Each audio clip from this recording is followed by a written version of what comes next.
Значи, денес би сакал да почнам, ако даде Господ следната сабота да завршам, и по повод 20 годишнината од 11 септември. Ако не, може и третата сабота, со едно прашање кое што верувам дека е сериозен проблем за мнозина, особено мнозина верници, и конкретно за тоа. Каков треба да биде нашиот однос спрема властите воопшто, бидејќи мнозина се збунети, мнозина верници, по однос на оваа криза, зазедоа погрешен став, затоа што се збунети и затоа што можеби навикнале, сега тоа ме чуди кај многу интелигентни и паметни луѓе што ги знаев, но за голем број верници ми е разбирливо. Луѓето навикнале се што ќе каже власта, официјалниот став, било на државни влади, било на црковни власти, управа, водство, се што е официјалниот став на власта, тоа би требало да е точно и исправно, а се што е спротивно на официјалниот став на власта или водството и така натаму, тоа е веројатно сомнително и погрешно. За луѓето, се разбира, има ситуации каде што е тоа така, точно, но не затоа што се што властите тврдат и кажуваат е точно. За луѓето кои што не сакаат да размислуваат, овој став им е некако прифатлив, привлечен. Така се навикнале и сега се збунети. И дури не им е јасно како може во целиот свет. Па сите влади толку во целиот свет, сега се разбериме исклучеци како Северна Кореја, Белорусија и Шведска, но сите, или Танзанија таму, Хаити, чии што председатели веќе се убиени со атентат. Како може толку многу земји, сите влади во светот да го кажуваат едно те исто, па мора да е вистина. Така размислуваат некои луѓе. А некои верници така размислуваат, затоа што се бунат по прашање на библискиот однос што како граѓани и како поданици треба да го имаме кон секоја власт, само државните власти. Кон секој надреден, кон секој предпоставен, нека биде тој црковна управа, авторитети и така на било какви авторитети, на работа, работодавци, шефови, директори, во војска, повисоки чинови и така натаму. Ке отвориме во посланието до Римјаните, во 13 глава на почеток, да се подсетиме на Павловите зборови во врска со ова секогаш интересна тема. И да видиме што тука Библијата ни кажува, бидејќи оваа тема, конкретно овие стихови се најопшти во врска со темата. Римјаните 13 глава, почнувам да читам од првиот стих па понатаму. Апостол Павле вели: секоја душа да им се подчинува на предпоставените власти, зашто нема власт што не е дадена од Бога, и оние, значи, власти што ги има, се одредени од Бога, вели овој превод. Затоа, оној што се противи на власта, тој се противи на Божјата наредба. А оние што се противат, ќе паднат под осуда. Трети стих. Зашто началниците не се страшни за добрите дела, туку за лошите. Сакаш ли пак да не се плашиш од власта, тогаш прави добри дела, па ќе добиеш и пофалба од неја. Четврти стих. Зашто таа, власта, е служител Божји за твое добро. Ако пак правиш зло, тогаш стравувај, бидејќи таа не носи залудо оружје. Таа е служител Божји и со гнев се одмаздува на оној што прави зло. И сега, понатаму продолжува истата тема, се споменува и данок плаќање, 6 стих и така натаму. Овие зборови што ги прочитавме, Што апостол Павле ги напишал? Човек кој што 2 пати бил суден од властите. И од највисоката власт земска во тоа време, римскиот цар или Цезар, Нерон, како врховен судија во римското право и во римската држава. И вториот пат, претходно и од еврејските власти, од Синедрионот и така натаму. И вториот пат осуден на смрт. Во чие што време и за долго време после него, власти, особено државните власти за кои што зборува, биле како и денешниве. Црно паганство. Значи, пагански, безбожни, богоборни власти. Се сврте времето и 21. век многу личи на првиот. Христијаните живеат во време кога на власт се наоѓаат безбожници, пагани, содомити, неверници, неморални криминалци и така натаму. Не дека такви немало во епохата на христијанските држави и христијанските монархии конкретно во средниот век, па и во поново време. Но барем се декларирале дека се христијани, дека се верни на Бога и така натаму. Но денес, како се приближува крајот, политичките власти, а и црковните исто така, ќе бидат се подалеку од Бога и ќе вршат волјата на зверот и на антихристот. Па сега, што значи ова што апостол Павле го пишува? Што значи да се подчинува секоја душа на претпоставените власти? Што значи ова? Они што се противи на власта, тој се противи на Божјата наредба. Знаете, многу луѓе денес, многу адвентисти денес, ова го сватиле овака. Па добро, ако власта тврди дека треба да се вакцинира, треба да се вакцинира. Бидејќи ако се противиме на тоа, значи се противиме на власта и на... А со тоа се противиме на Божјата наредба. Така се го сватиле. И дали е тоа така? Не. Зошто не? Прво затоа што знаеме дека покорноста кон власта, кон било која и каква земска власт, е многу ограничена, има лимит. Секогаш треба да сме покорни, како што вели текстот, на власта, што значи да не се бунтуваме. Тоа значи. И сега ви кажам некои примери. Па вие да ми кажете како треба да или требало да се постапи. Значи, ние луѓето не се среќаваме со државници, кралеви, цареви, обичниот народ, или како што рече сестра Олгица, ако дури и министрот да ти е комшија, не ги гледаш. Луѓето што се на власт не ги гледаш туку така во секојдневниот живот. Кој е непосредниот, директниот контакт на граѓаните, на поданиците со власта? Со кого тие може да имаат работа, ако имаат работа со власта? Имаш со полиција. Со првиот полицаец што ќе те застане. Тоа е власта за обичниот граѓанин. Сега што треба? Што значи да бидам покорен на власта? Значи, еве сега конкретен пример. Секако, не значи дека треба да го нападнам полицаецот и да влезам во физички конфликт со него. Значи, во тој случај се бунтувам. Така. И па и тоа се смета за кривично дело. Напад на службено лице, како беше. Да. Дали сега, например, ако ми е, освен ако сум вакциниран, ми е забрането да влезам во Рамстор мол, во Сити мол, мислам дека е така, нели? Според последниве мерки. Според Уставот и законот, дали имам право да влегувам таму?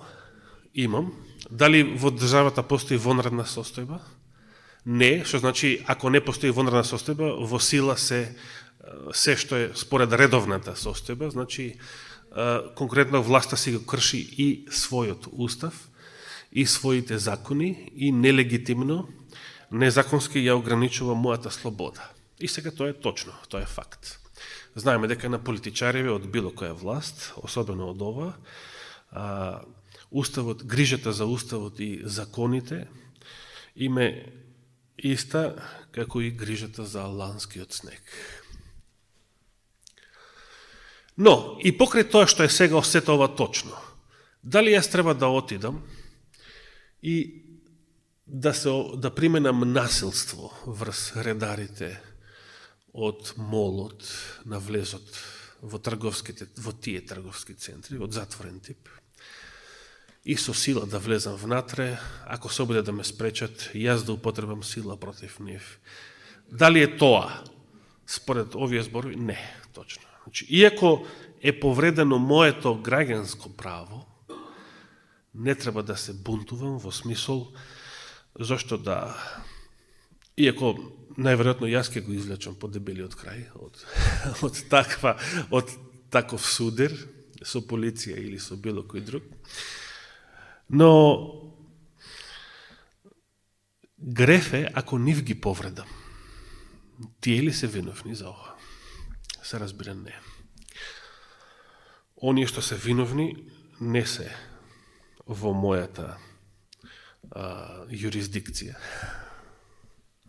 Да бев генерал или полковник, поинаку ќе беше. Но од позиција на поданик, од позиција на граѓанин, не треба да се буниме против предпоставените,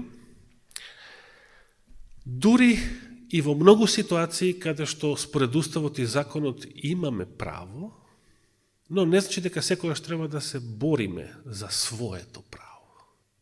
Многу често е мудро и Господ не повикува да трпиме неправда.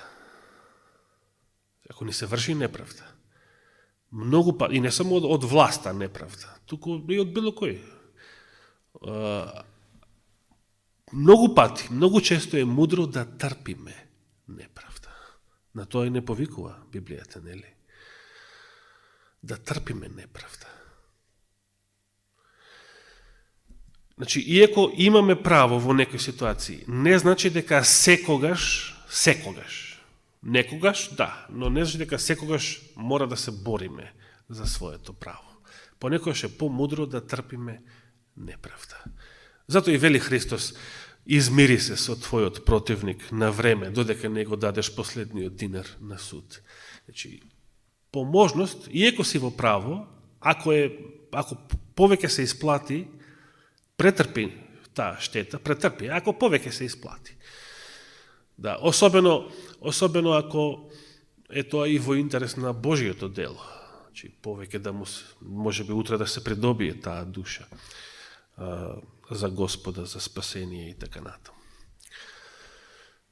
Еве ќе ви кажем еден конкретен пример.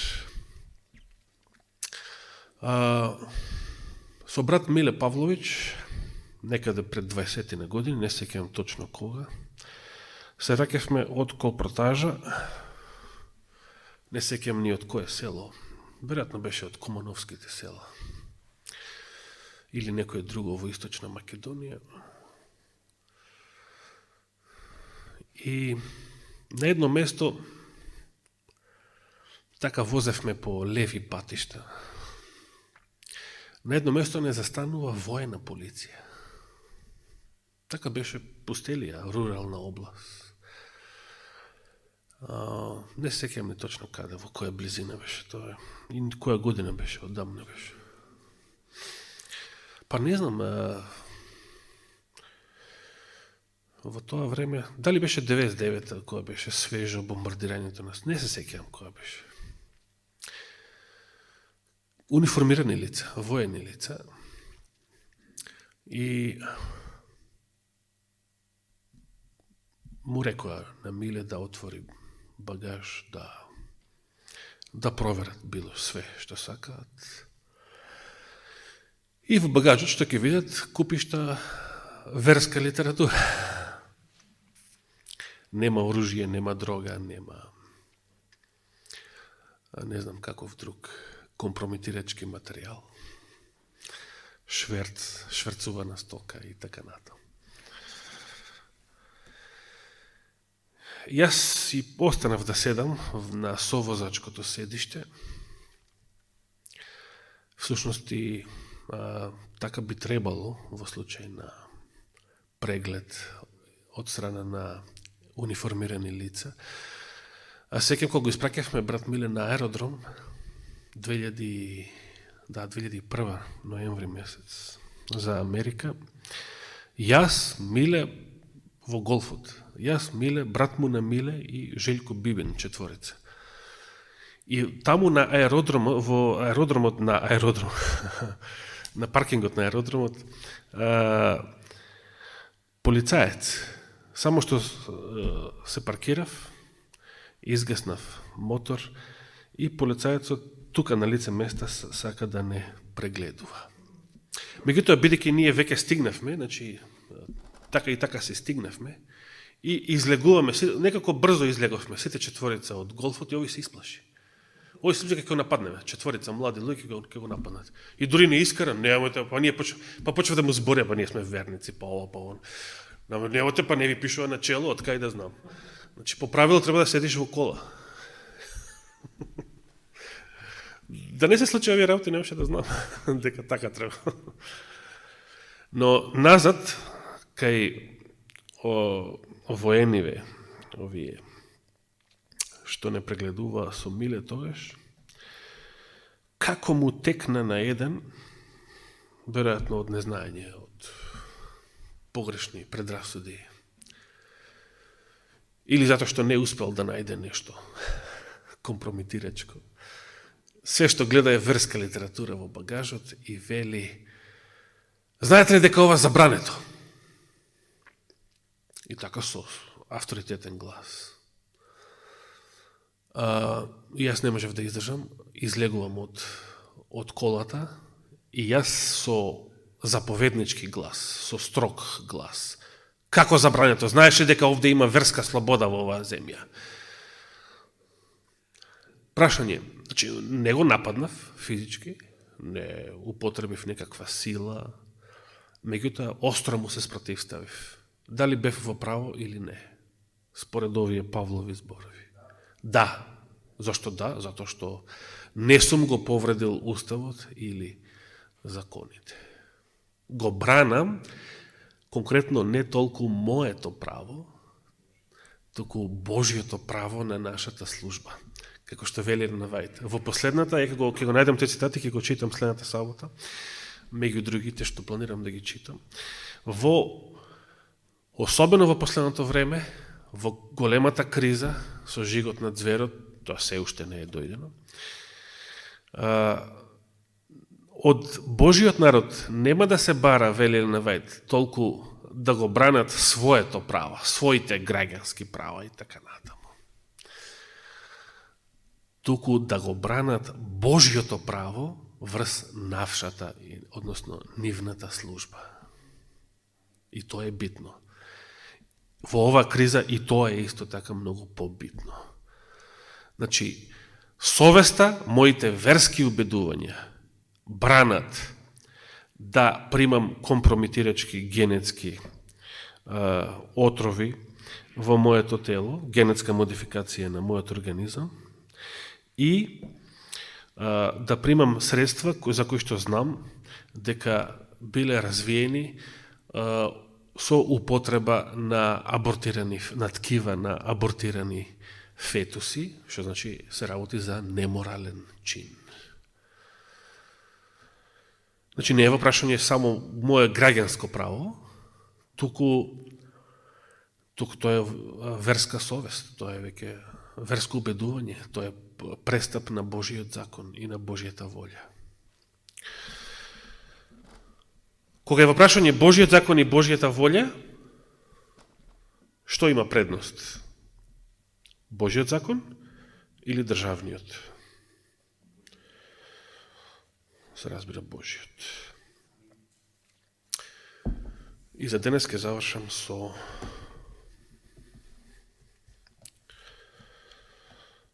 најубавите Христови зборови на оваа тема.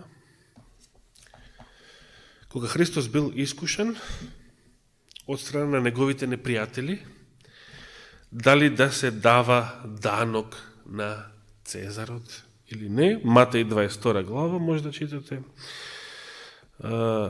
или Марко 12 глава и во Лука 20 глава. И ја би сакал само да ги прочитам коментарот на Елена Вајт.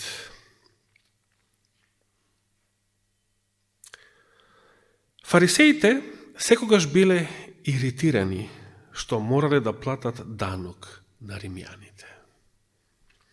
И тука би направил мала дигресија. Во втората реченица Елена Вајт вели: тие сметле дека плаќањето данок е во спротивност со Божиот закон. Знаете ли зашто? Во сите земји кои што ги окупирале и што ги освоиле, на поданиците, римјаните им имале наметнато два вида данок, кои што морал секој да ги плаќа. Едниот се викал трибутум пер капита, што значи главарина по наше. Секој, во случајов секој израелец, значи во Јудеја, требал да плаќа данок за себе, за својот живот, тоа што си жив, тоа што носиш глава на рамена, треба да плаќаш данок на Цезарот и за по глава на семејството, значи за жената и колку деца имаш, помножено со главарината, треба да го платиш тој данок. И вториот данок бил трибутум агри, ако имаш поле, нива, недвижна собственост и за тоа треба да плаќаш данок. Евреите со право сметале дека тоа што се живи и здрави му го должат на Господ, а не на Цезарот. Тоа што носам глава на рамења му благодарам на Господ, а владата нема никаква врска со тоа.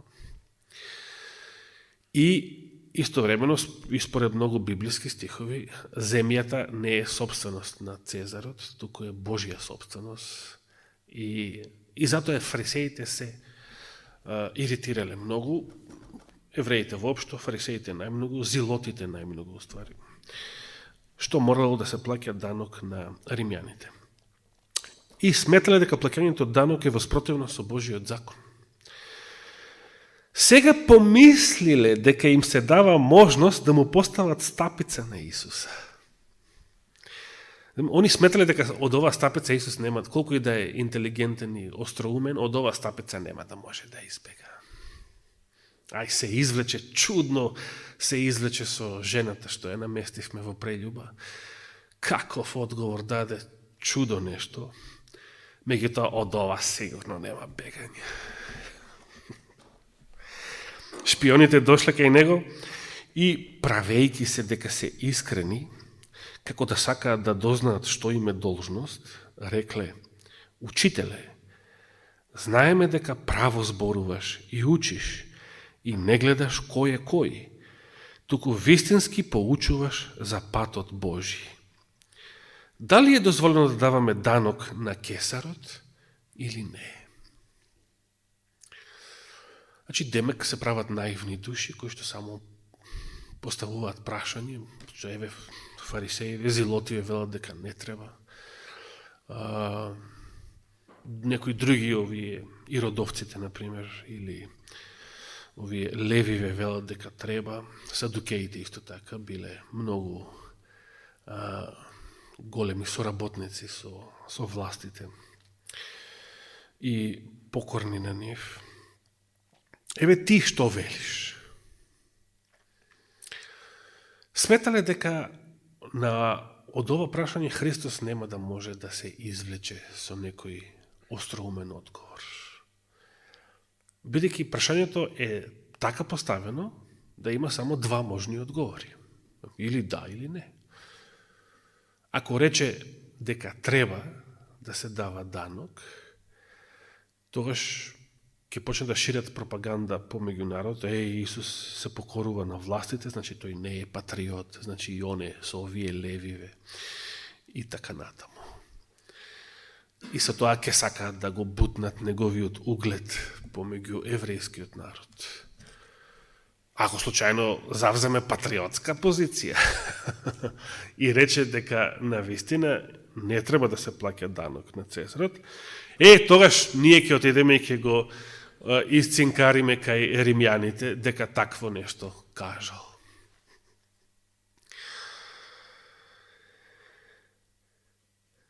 Елена Вајд продолжува и вели, ова е патем речено 66 глава од Коптежот на вековите, под наслов Судир, 460 страница во нашиот превод.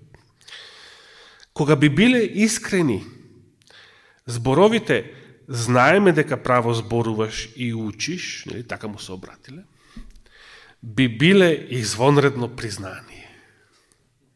Меѓутоа, тие го кажале тоа за да го измамат, без оглед на тоа, без оглед какви им биле мотивите. Ова нивно сведоштво било вистинско. Вистинито. Фарисеите знаеле дека Христос зборува и учи право, па ќе бидат судени според тоа нивно сведоштво. Тие признале дека Христос право зборува и учи, и на Божиот суд ќе бидат судени со тие нивни зборови, со тоа нивно сведоштво.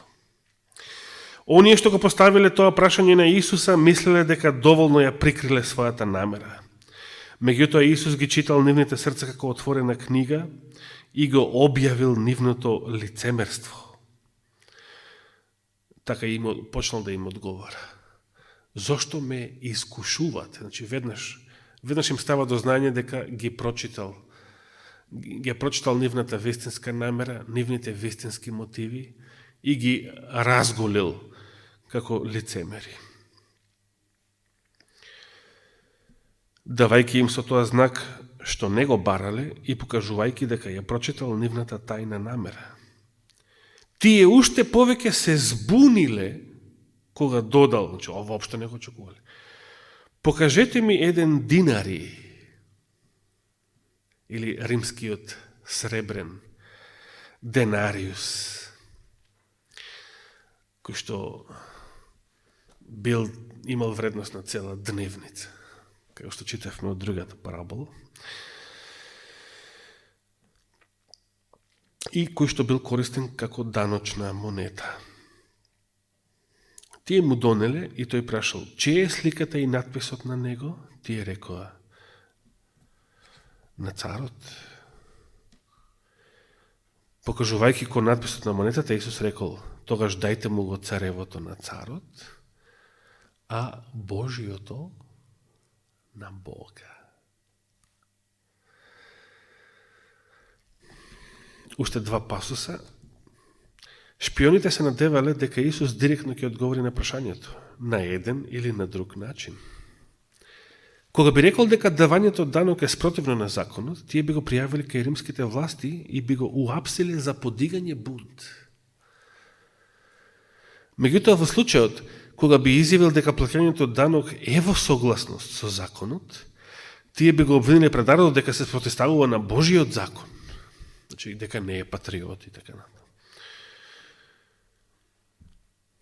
Се чувствувале збунети и поразени. Нивните планови биле срушени. По кратката постапка со која бил даден одговор на нивното прашање, тие веќе немале што да кажат.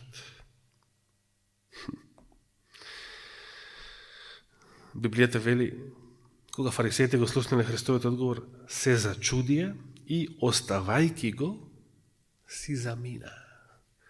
И после пристапиле садукеите со нивната глупава приказна за жената која што 7 пати била вдовица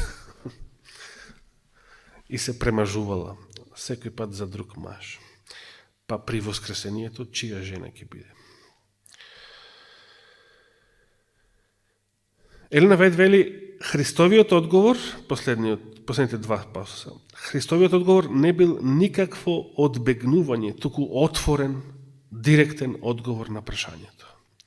држејќи во раката кована монета на која бил ликот и името на Цезарот.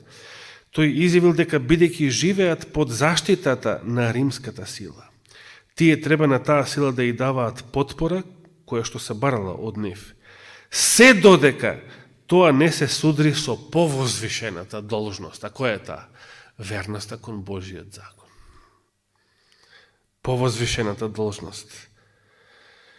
Се додека државните, на друго место вели, се додека државните закони не дојдат во спротивност со законот кој што Бог го објавил од Синај. Меѓутоа, додека миролюбиво им се покоруваат на земните закони, тие секогаш прво треба да ја дадат својата лојалност или својата верност на Бога. Зборовите на Спасителот, дајте му го Божиото на Бога, биле остар укор упатен до евреите сплеткари. Кога верно би ги исполнувале своите обврски кон Бога, тие не би биле победен народ, починет на една туѓа сила.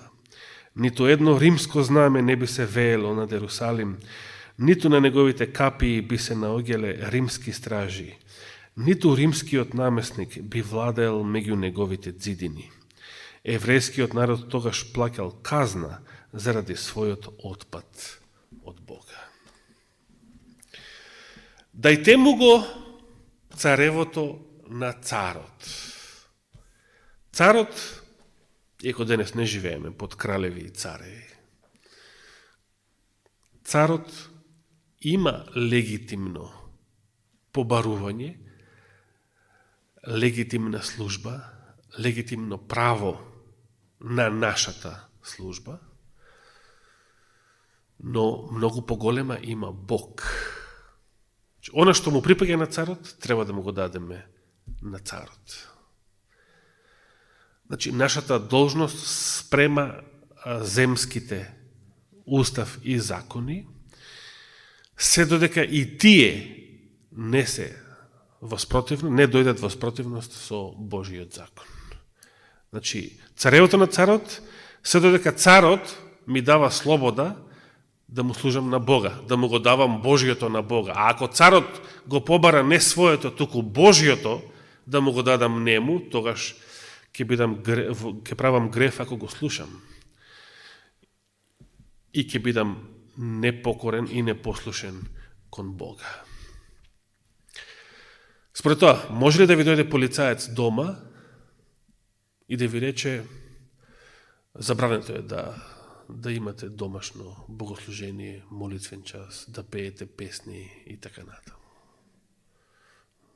Дали треба да го послушате? Не, точно. Дали треба да го нападнете?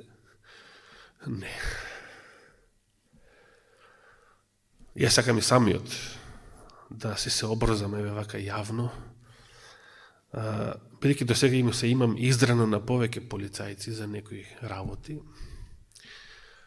но никогаш никога не сум нападнал. Господ да не даде да дојдеме во ситуација да кренеме рака на полицаец, бидејќи тоа значат Павловите зборови. Тој носи оружје не за џабе, значи тој истиот полицаец служи за да гони, за да казнува криминалци. Значи, иако тој нема крупните криминалци да ги гони, кои што се на власт, туку сепак неговата работа е да казнува погрешни дела, грешни дела. И кога јас би повредил, или не дај Боже би убил полицаец, со тоа ја намалувам таа сила, која што секојдневно си ја врши својата работа за да казнува грешни и криминални дела. Продолжуваме следната сабота со оваа тема. Нека му е фала и слава на Господа вечно. Амин. Оче наш, ти благодариме за Твојата голема милост и за новиот саботен ден што го уживаме, за пријатните, свежи температури, а сепак топли денови, најубавиот период од годинава. Ти благодариме што и понатаму живееме во слобода, во мир и понатаму можеме да се собираме во црква и да го слушаме Словото Твое. Те молиме, Господи, нека Духот Твој Свети не убеди и не исполни со стравопочет кон Тебе прво, и Твојот закон, и Твоите барања, а и потоа, како последица на тоа, со исправен однос кон било кои други авторитети и власти во нашиот секојдневен живот. Те молиме, Господи, оваа криза да ја завршиш, да ги сопраш плановите на Твоите непријатели, на кои што им слугуваат и земскиве влади, и да пропаднат, како што вели псалмистот, плановите на Твоите непријатели, на оние што те мразат. Нека биде волјата Твоја, те молиме многу и за сите наши болни и немокни. Те молиме најмногу за сестра Мимица, те молиме за сестра Стевка, сестра Катица и многу други кои што им е потребна посебна помош и посебна милост во овие денови. Тречеме замоли да се молиме за Ѓургица од болница и за една друга личност, чие што име го заборавив, но Ти, Господи, знаеш. Нека биде волјата Твоја. За сето ова те молиме и Ти благодариме во Христово име. Амин.